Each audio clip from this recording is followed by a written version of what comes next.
how to remove any object in the picture in Samsung Galaxy.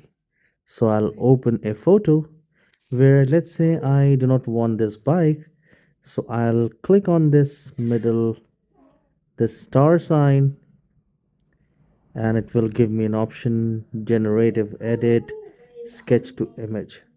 So in generative to image, I'll just select this. So it has automatically selected. And now you have the eraser sign. I'll click on that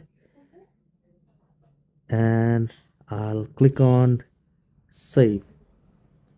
So I'll click on these three dots and I'll just simply click on generate. So filling in the image, it's editing right now, adding the missing pieces. And you can see the bike has been removed.